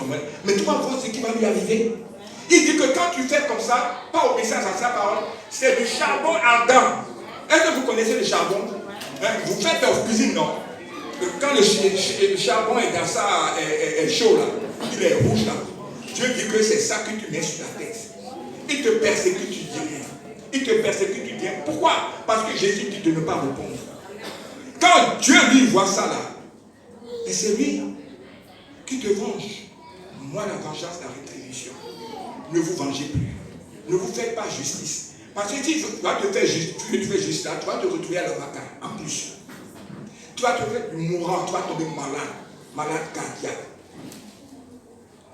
Tension artérielle. Les glandes vont sécréter. Et tu vas aller à ce qu'on appelle, bon, on va pas rendre, tu vas te rendre tout ton corps malade. Parce que quand tu vois la personne là, il te fait mal, tu as mal au cœur. Tu ne veux pas voir sa tête là. Pourquoi lui-même il respire? Pourquoi il dit même? Et tu te fais du tort à toi-même. Parce que quand tu te mets dans cet état-là, peut-être que lui ne te voit pas. Mais toi, tu es en train de te tuer. Parce que c'est pourquoi Dieu dit, aime ton prochain comme toi-même. Alléluia. C'est pourquoi il a dit ça. Et surtout quand lui ne t'aime pas. S'il t'aime et te salue, il va bien, mais tu fais comme les païens. C'est celui qui ne t'aime pas, qui te provoque. C'est avec lui que tu vas t'élever dans cette dimension. Et on va voir ce qui va se passer. Alléluia. Est-ce que quelqu'un ici peut faire ça? Alors, si tu peux faire ça, on va grandir dans cette église. Hein? Bon, il donne sa prémisse à Dieu. Illustration Caïn et Abel, j'en ai déjà parlé. Donc, le vrai adorateur ne dépense pas tout son argent et puis après il vient dire, Bon, j'ai fait. Est-ce que toutes les. Maman, est-ce qu'on a déjà fait toutes les dépenses? Oui, bon, on a fait tout. Hein. Bon, combien il reste là? Ah, je pense qu'il doit rester 5 000. Hein. Bon, 5 000 francs. Bon, écoute, dimanche là, et, bon, tu vas mettre 2 000 francs dans le panier. Amen. Ça ne marche pas comme ça. Quand tu as reçu ton dû, tu mets ce qui est de côté. Et tu commences à faire les dépenses. Voici la maison, voici ces lieux, voici ceci, voici ceci. Expérimente ça, tu vas voir quelque chose. Parce que beaucoup donnent leur dîme, mais ils ne donnent pas bien. Mais si tu ne donnes pas bien, tu perds le bénéfice. Un jour, on va enseigner encore dessus. Surtout pour nos soeurs et nos frères qui sont dans le libéral. Hein? Parce qu'ils n'arrivent pas à calculer ce qu'on appelle dîme. Hein? Parce que ce n'est pas facile à calculer quand tu es dans tu as une activité libérale. Hein? Il faut dégager un prix de vente, d'achat, les frais d'exploitation que tu dois mettre de côté pour sortir le bénéfice. Et c'est sur le bénéfice qu'il faut prendre. Et il faut faire aussi l'amortissement. Ce n'est pas facile. C'est pourquoi j'ai décidé qu'on va donner un enseignement dessus pour éclairer nos soeurs, pour éclairer nos frères. Parce que Dieu, lui, il est esprit. Il trouve que tu le voles. Alors que c'est parce que tu ne sais pas calculer. Tout simplement. Amen. Le vrai adorateur fait comme David. Bon, on doit voir maintenant la vie de David. On ne peut pas le faire. Après, on doit voir l'exemple de Joseph. Je laisse tomber. Hein, parce que sinon, on ne va pas finir. Sinon, on devait voir comment David a dit, David devait faire des offrandes. Et puis quelqu'un lui a amené, dit, bon, offre ça. Il a dit non. Je ne vais pas donner à Dieu quelque chose qui ne me coûte pas. Ramasse les choses, c'est moi-même qui dois donner à mon Dieu. Amen. Et puis par jour, il fait des multitudes d'offrandes à Dieu. Il faut que tu sois comme David. Alléluia. Gloire à Jésus. Joseph, vous avez vu, Joseph a été tenté. Hein, la femme de Potiphar, une égyptienne, hein, l'a tenté. Amen. Mais il a dit, je ne sortirai pas avec toi. Parce que mon maître là, il m'a dit de surveiller toute sa maison. Donc je vais rester fidèle, non seulement à mon maître Potiphar, mais je vais rester fidèle aussi à Dieu. Il a résisté à la tentation. Amen. Voilà un vrai adorateur. Il pouvait aller avec la femme de Potiphar. Pourquoi pas? Puisque c'était elle-même qui voulait. Potiphar lui a donné tous ses biens. C'est lui qui gère. Il n'y a pas d'autre contrôle. Mais il n'a pas fait comme Judas Iscariote. Judas Iscariote aussi avec la bourse de Jésus, des disciples. Lui fait quoi? Il piochait dedans. Mais Joseph, lui, n'a pas pris un franc. Tout était à sa disposition. Il est intègre. C'est ça qu'on appelle le vrai adorateur. Bien aimé, on n'a pas le temps de voir la vie de David. Ce serait très enrichissant. Parce que voilà deux adorateurs et la vie de Joseph. Mais je prends les points culminants. Quand tu es avec quelqu'un qui te fait confiance, ne le trahis pas. Si quelqu'un te fait confiance et te confie ses biens, hein, peut-être on t'a désigné administrateur des biens, hein, des enfants là. C'est pour quand ils vont devenir chauds là, tu vas leur donner, mais tu bousilles tout. Hein, tu voles tout. Hein, c'est pas bien. Amen. Donc, il faut être loyal. Il faut être fidèle. Quand vous avez des relations avec autrui, manifestez la loyauté, la fidélité. Ne soyez pas là pour tromper les autres, pour voler. Non, on va te faire ça aussi. Et puis, c'est la mort aussi. Amen. Joseph n'a pas fait ça. David, il y a deux points qu'on devait voir. Bon, vous savez, David a fait beaucoup de péchés. Vous savez, il a fait beaucoup de péchés. Mais il s'est repenti d'un cœur pur. Dans Psaume 51. Est-ce que vous voyez? Donc, quand le vrai adorateur, quand il pêche, il est gêné dans le cœur. Il n'est pas tranquille. Est-ce que vous comprenez? Mais quand vous n'êtes pas vrai adorateur, mais tu peux tuer quelqu'un, ça ne te dit rien. Tu es, où est le second? D'accord, je vais lui faire la tête tout de suite. Amen. Les faux adorateurs sont des crapus. Ils n'ont pas de cœur. Il ne faut pas qu'il en soit ainsi pour toi. Tu dois respecter la vie humaine. Tu dois respecter le bonheur d'autrui. Est-ce que tu comprends? Et quand tu es surtout en amitié, ou bien on t'a confié, on t'a fait confiance, il faut honorer cette confiance-là. Il faut laisser la duplicité, l'hypocrisie, la déloyauté, l'infidélité, la ruse, l'espièglerie, la fourberie. Il faut sortir dans ça pour devenir un vrai adorateur. Est-ce que vous comprenez? Adorer, ce n'est pas dire louer Dieu, louer Dieu. C'est faire tout ce que je suis en train de te dire. Et pour finir, évite de pécher. Ou s'il t'arrive de pécher, de faire comme David, il faut te repentir sincèrement. Dieu ne cherche pas des hommes parfaits. Non, Dieu ne cherche pas. Dieu cherche des personnes qui sont sincères. Dieu recherche la sincérité. Écoute-moi, Dieu recherche la sincérité. Dieu sait que tu vas pécher. Dieu le sait. Dieu ne cherche pas des personnes parfaites. Mais Dieu recherche ta sincérité. Il faut que tu sois sincère avec toi-même d'abord et avec ton prochain. À partir d'aujourd'hui, sois une personne sincère. Tu vas voir la gloire de Dieu. Tu vas devenir un vrai adorateur, une vraie adoratrice. Si Dieu n'aime pas les orgueilleux, si tu es dans l'orgueil, tu n'es pas un vrai adorateur. Qu'est-ce qu'on appelle orgueilleux? C'est-à-dire partout où tu passes, il faut que tu sois le centre de la terre. Si on ne te calcule pas, moi je suis venu, on ne m'a pas donné la première place. Et puis on a donné la première place à Kodo. Voilà, c'est gâté. Amen. Il faut quitter l'orgueil, le moi. Il ne faut pas avoir une grande opinion de toi. Quand tu es quelque part, Dieu dit, il faut te trouver, il faut te voir plus petit que tout le monde. Mais Dieu, lui, maintenant, il va venir t'élever. Est-ce que tu comprends? Ça, je vais insister. Il faut que tu tues le moi. Moi, on ne me fait pas ceci. Moi, on ne me fait pas cela. Moi, on ne me fait pas ceci. Tu es poussière. Tu es quoi? Tu es poussière. Si quelqu'un te dit, est-ce que tu me connais? Moi, je suis, tu dis, oui, je te connais très bien, tu n'es que poussière. Il faut lui dire ça. Tu me connais? Tu me veux dire? Oui, je te connais très bien, tu n'es que poussière. Voilà. Et c'est vrai. Amen.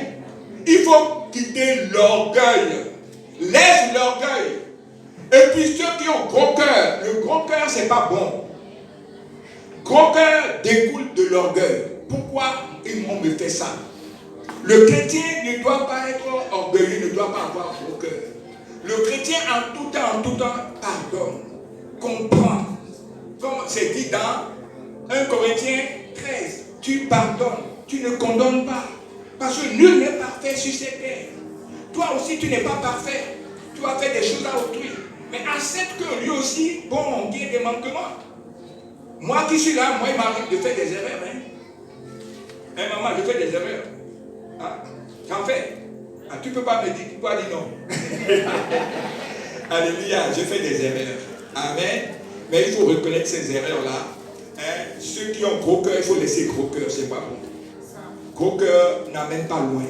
C'est une partie d'orgueil. Amen. Et Dieu résiste aux ordres. On devait rentrer dans les détails pour les signes d'orgueil, mais on n'a pas le temps. Mais celui qui est orgueilleux, il veut écraser tout le monde. Il ne veut pas que quelqu'un dans une communauté le dépasse. Si jamais tu l'as dépassé, tu as cherché à faire. Oui. Il a la voiture. Et puis toi, tu amènes une voiture plus grosse que sa voiture. Aïe, aïe, aïe. Tu as cherché à faire. Ou bien vous êtes dans la même communauté, toi on t'a nommé ministre, lui on n'a pas nommé. Aïe, aïe, aïe, aïe, aïe. Tu as cherché à faire. Ou bien c'est ta petite soeur, sa petite soeur s'est mariée, pas encore mariée. Sa petite soeur a cherché à faire. Amen. Il ne faut pas qu'il en soit ainsi. Il faut que lorsque ton prochain est élevé, il faut que tu sois dans la joie avec lui. Et Dieu va faire aussi pour toi. Alléluia. Le vrai adorateur est humble de cœur. Il est humble. Il est affable. Amen. Il se comporte comme un enfant.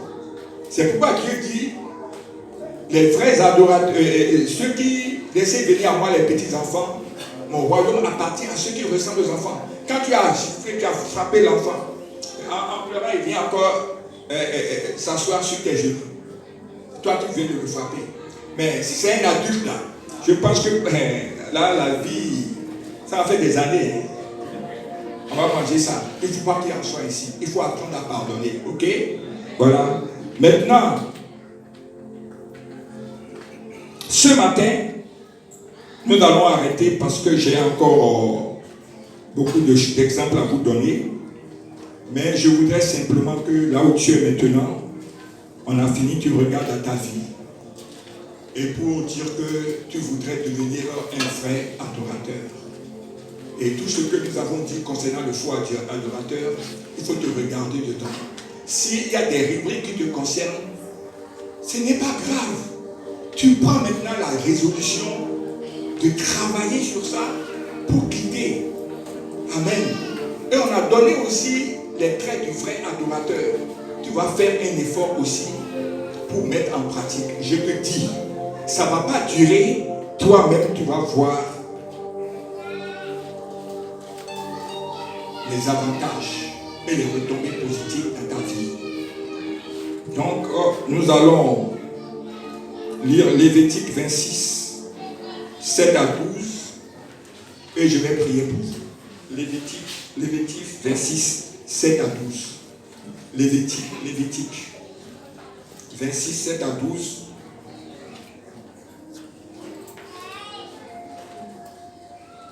C'est ça? Lévitique 7 à 12. Dis, Lévitique, hein? Ou bien, on va laisser. Bon, si tu ne trouves pas. Vous poursuivrez vos ennemis et ils tomberont devant vous par l'épée. Ça, je suis en train de parler du vrai adorateur. Les avantages du vrai adorateur. 5 d'entre vous en poursuivront 100. Et 100 d'entre vous en poursuivront 10 000. Et vos ennemis tomberont devant vous. Pourquoi? Pas devant l'épée. Lorsque tu es un vrai adorateur, c'est Dieu qui mène tes combats. Tu n'as plus d'ennemis. Quand tu es un vrai adorateur, tu n'as pas d'ennemis. Tant pis pour celui qui te cherche. Tant pis pour celui qui ne t'aime pas. Tant pis pour celui qui va aller faire des choses contre toi. Parce que, qui va combattre pour toi? C'est Dieu. Toi, tu ne sais même pas. Mais il veut te faire du mal. Mais c'est lui-même qui va avoir le même mal. Est-ce que vous comprenez? J'ai beaucoup d'illustrations, mais le temps va laisser. Sinon, j'ai des illustrations très, très, très puissantes pour vous. Je me tournerai vers vous. Je vous rendrai fécond. Et je vous multiplierai. Et je maintiendrai mon alliance avec vous. Bien-aimé, il faut laisser un peu. C'est-à-dire que quand tu deviens un vrai adorateur, Dieu dit, il va se tourner vers toi. Il dit, je vais te rendre fécond. Qu'est-ce qu'on appelle la fécondité? C'est-à-dire que tu deviens producteur à foison. Tu produis abondamment. Que ce soit génétiquement, que ce soit matériellement, que ce soit financièrement. Est-ce que vous me comprenez? Oh, bien aimé, il faut que tu deviennes un vrai adorateur. Il faut que tu deviennes une vraie adoratrice, bien aimé. Parce que lorsque tu deviens un vrai adorateur, c'est Dieu qui combat pour toi. Tu n'as plus d'ennemis, toi. Si quelqu'un, parce que tu es dans le cœur de Dieu, tu es son adorateur, lui, il vient sur toi. Tu n'as pas d'ennemis, c'est lui qui mène tes combats. Il te rend fécond. Vas-y. Vous mangerez les anciennes récoltes et vous sortirez les vieilles pour faire place aux nouvelles. C'est-à-dire que tu en auras tellement que ça vient seulement. Et parfois même tu vas jeter ce qui était là parce qu'il y a des nouveautés qui arrivent. Amen. C'est ça, les avantages du vrai adorateur. Dieu ne s'amuse pas avec les vrais adorateurs. Mais tu sais pourquoi il les recherche? Il les recherche pour les bénir. Il les recherche pour les élever. Il les recherche pour les guérir. Il les recherche pour les mettre dans l'abondance. Il les recherche pour faire son œuvre, pour les envoyer, afin qu'ils abattent, qu'ils arrachent et qu'ils portent des fruits, et des fruits qui dois devenir vraie adoratrice. Tu dois devenir vrai adorateur. Vas-y. J'établirai ma demeure au milieu de vous, les vrais adorateurs. Et mon âme ne vous aura point en horreur. C'est fini. Dieu va lever tout châtiment sur toi.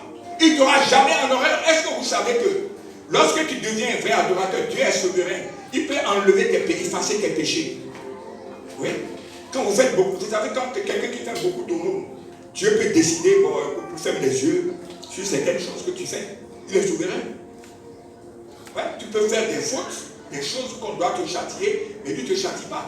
Vous savez, Dieu devait châtier tout le monde. Mais comme il avait une alliance avec Abraham, il dit, on ne touche pas les enfants d'Abraham.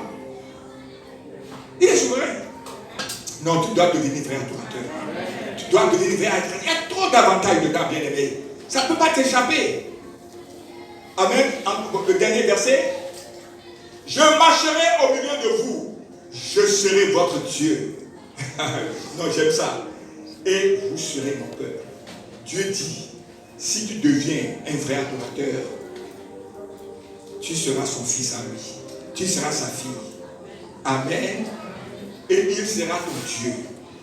Jésus dit que si tu deviens vrai adorateur, il sera véritablement ton Dieu. Alléluia. Alléluia. Est-ce que tu as compris ça? On avait déjà lu Jérémie 29, 12. 29, 12. Et on va se lever. 29, 12.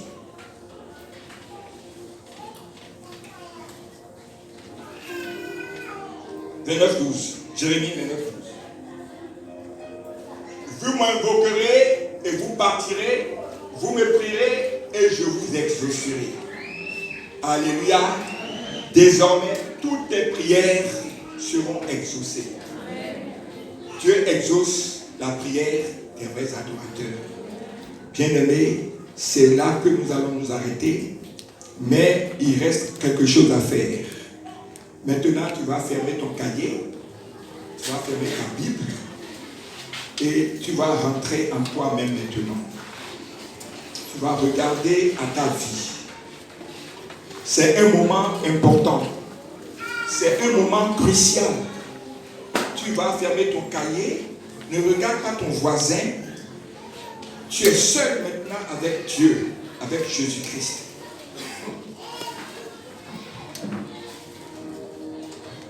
Voilà. Tu prends la position que tu peux avoir pour être vraiment dans l'humilité. Hein? Et je veux que tout le monde le fasse. Ne dis pas que tu es content. Parce que ce moment-là peut changer radicalement ta vie. Quelque chose va se passer ce matin dans ta vie. Et ta vie ne sera plus la même. C'est un grand jour pour beaucoup d'entre nous. Si tu prends ce moment au sérieux, maintenant que tu es là, tu vas regarder à travers ce message. Nous avons donné les caractéristiques du faux adorateur. Regarde sincèrement. Regarde sincèrement.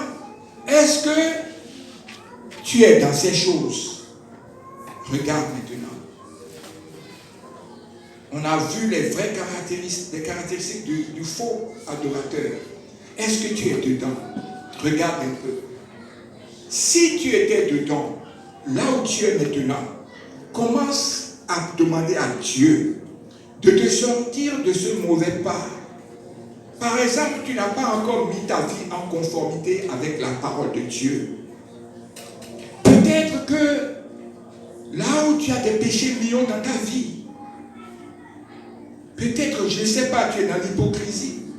Peut-être tu es dans le vol. Peut-être tu es dans l'adultère. Peut-être tu es dans des choses louches. Regarde, nous avons donné les caractéristiques du faux adorateur. Regarde si tu es dedans. Si tu étais dedans, commence à prier maintenant. Demande à Jésus de Nazareth, il est là, il est présent, de t'aider à quitter ces choses. À quitter par exemple le vol, par exemple, la tricherie, à quitter par exemple les péchés mignons, par exemple le mensonge, la duplicité par exemple. Ne te mens pas aujourd'hui. Parle-lui maintenant. Le temps est propice. C'est un temps de rencontre avec ton Père. Commence à lui parler sincèrement.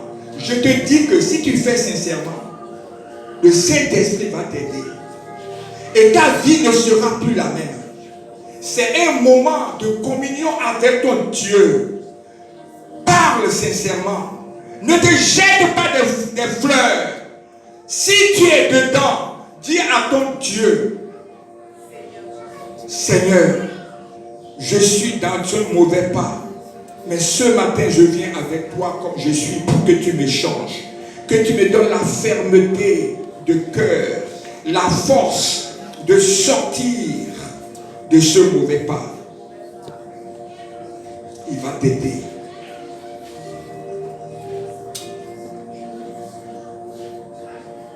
De même, nous avons donné les caractéristiques du vrai adorateur.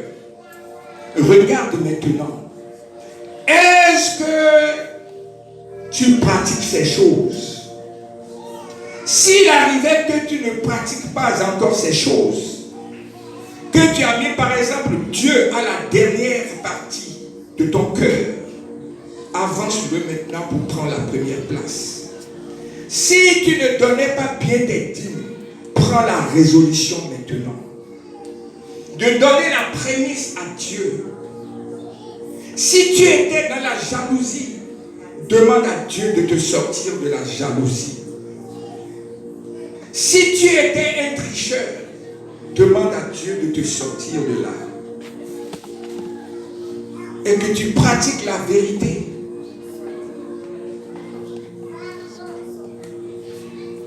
Si tu es en concubinage, prends la décision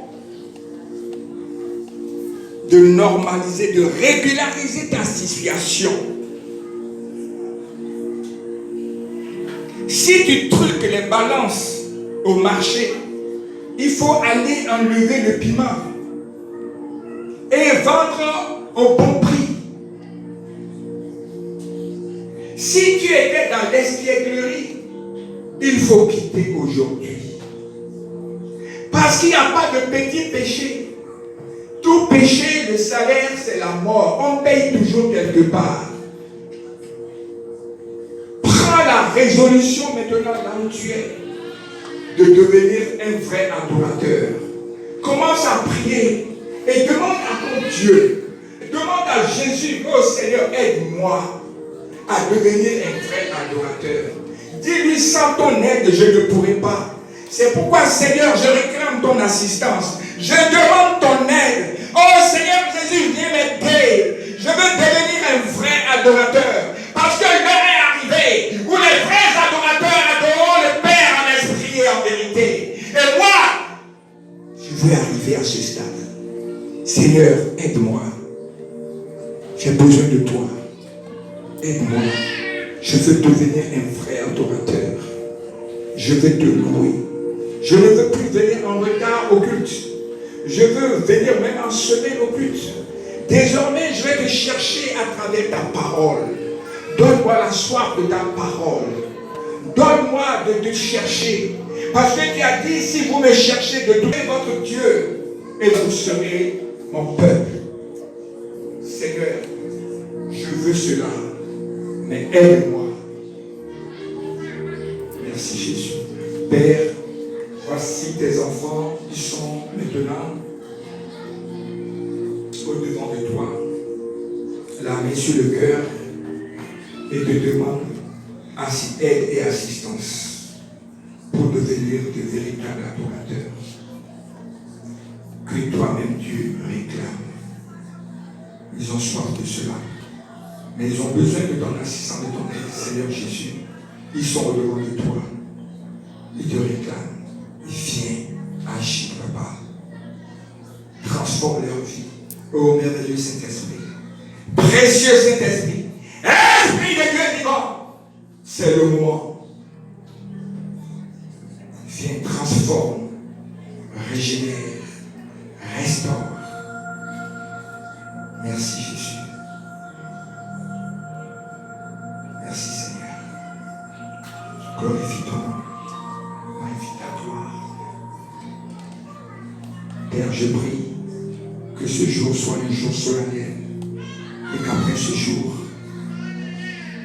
la totalité de tes enfants ici présents deviennent de vrais adorateurs, qu'ils deviennent des vrais enfants, des filles, des fils, et que tu deviennes leur Dieu.